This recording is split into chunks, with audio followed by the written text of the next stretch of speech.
What's up, little babies? It's your girl Neek, and you already know what to do. Go ahead and hit that like button, and if you're new, go ahead and hit that subscribe button. Now, today we're gonna be talking about Black Ink Crew season 10. Season 10, you guys. Okay, it's a lot going on. So Caesar is not on this season. Let's talk about why. Okay, so we hear later on after the show ended, we hear a week later, 2 weeks later, that Caesar hit a dog. He beat a dog. That's what they say. That's what they are assuming.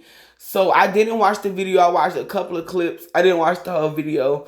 Honestly, I think he needs to blame whoever had the video footage. Whoever had control of that video footage, that is the person you need to blame, Caesar.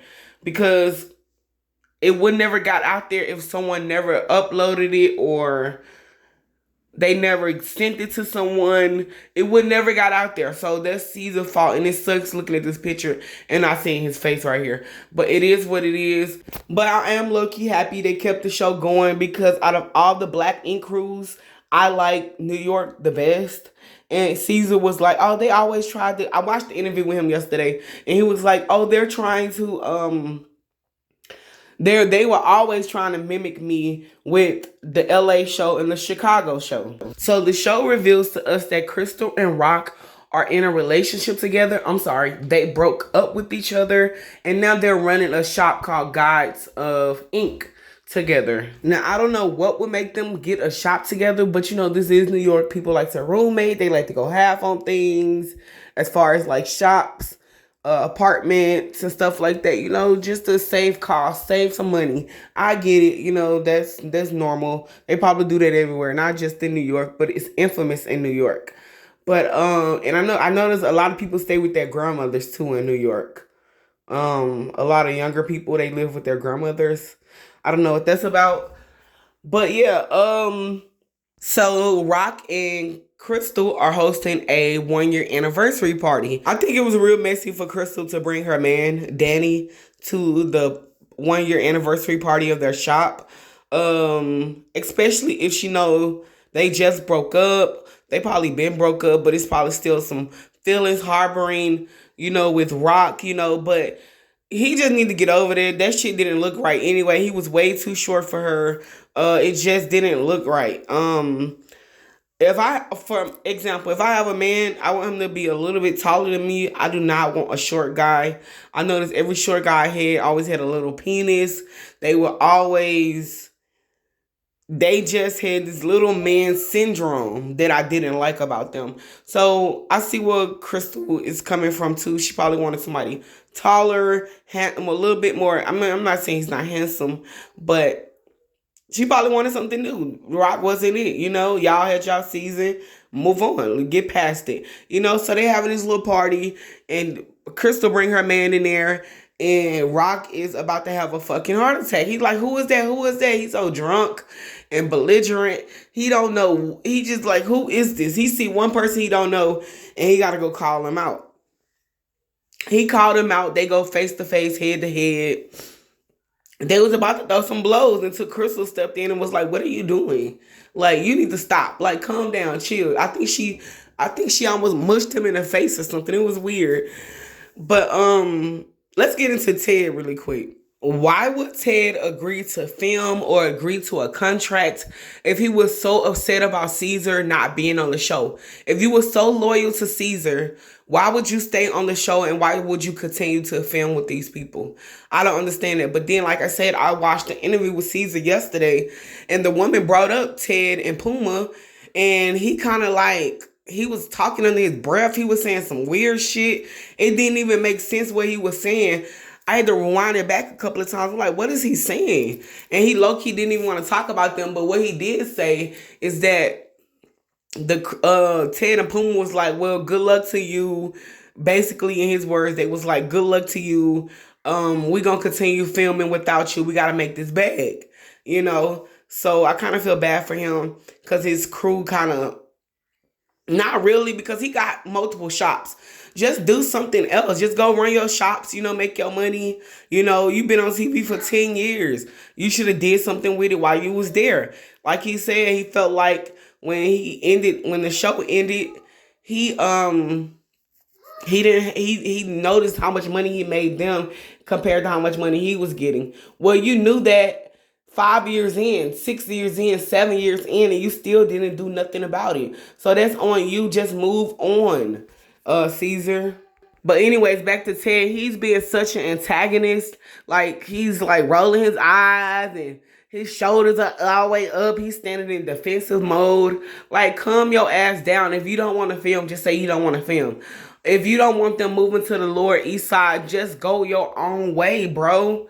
Just go your own way. But the energy you were giving off in episode 2 is very horrible, and I don't like that about you.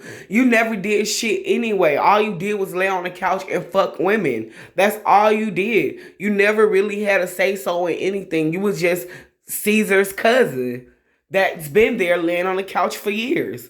You know, you never really had a say in anything but the women that you was fucking on. You know, you can get them off the show. You can tell them they're fired and shit. That's about it. So Puma sent out this mass text message to everyone: Bay, Crystal, Rock, Spider, and a couple of more people, Drea, you know, and he's basically telling them, like, look, we need to do a meetup. We got 48 hours to decide on if we want to open a new shop or not. And Ted is like, what are we doing? No, Spider is like, we haven't even buried the body yet. And y'all are talking about opening up another shop. So Spider had his 2 cents and was like, I can't betray the person who, you know, who fed me, who turned my lights on, which he's talking about Caesar and Ted, which Ted had nothing to do with that. It was all Caesar. But he said he's going to continue working at the Brooklyn shop. I don't think the Brooklyn shop is being filmed. I don't think they have anything to do with any of Caesar's shops. Has nothing to do with this new show. So they're trying to open up a new shop. So Drea is a new girl. I forgot her name. The bald head one with the blonde hair. And Alex, they're all agreeing to, yes, let's open up a new shop. Bay already had her shop. She's been having her shop for years. She's like, I don't know, maybe we already got fired once. I ain't trying to get fired again. I don't want anyone dictating my future. That is how Bay mentality is. And I feel where she's coming from too. You know, we just got fired. C's got fired. And what else is going to happen? We never know what's going to happen. So I'm trying to figure out, why is Tati still on the show? She has RICO charges. I think she beat them. But at the end of the day, why is she still on this show? Puma didn't even send her a text message. She has no more leverage. Caesar is not there. You are not the manager, the vice president, or anything, because that part of the show is over. So now you got to find your place and get in where you fit in, Tati. That's another thing that Caesar said on the interview. He was like, Tati got RICO charges, but they're still letting her film. How does that work? And I'm trying to figure out, how does that work?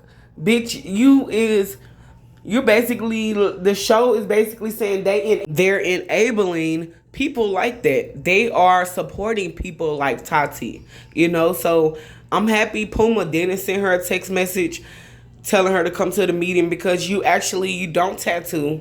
What do you do actually, Tati? I don't know, besides sell coke and sell drugs and stuff like that on the side to make a little extra money, you know. Now let's talk about Alex. I see why Alex broke up with Donna. They made it like Donna was so aggressive, but Alex just wanted to continue to film. He wanted to continue to make a little money. And remember, Alex was talking about getting Donna pregnant.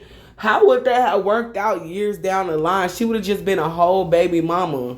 She already had a few abortions. You know, like, what's the point? What am I having your baby for? I'm not even married to you. We barely been together 2-3 years. Why would I have a baby by you? We're not engaged or anything. Oh, they did get engaged. They got engaged. But they wasn't married. I'm just happy she didn't have no baby by this fool. Period. Jesus, she would have been a whole baby mama out here. What else happened in the show? They showed Spider family. He was teaching his daughter how to tattoo, which I thought was cute. You know, you can make some money off tattooing, so why not teach her that? You know, that was kind of cute. What else happened in this show? I think I wrapped everything up, guys, but I'm about to watch the next episode so I can come to you with another review later on today or tomorrow. But It's starting off okay. I kind of like it. You know, like I said, I do like New York.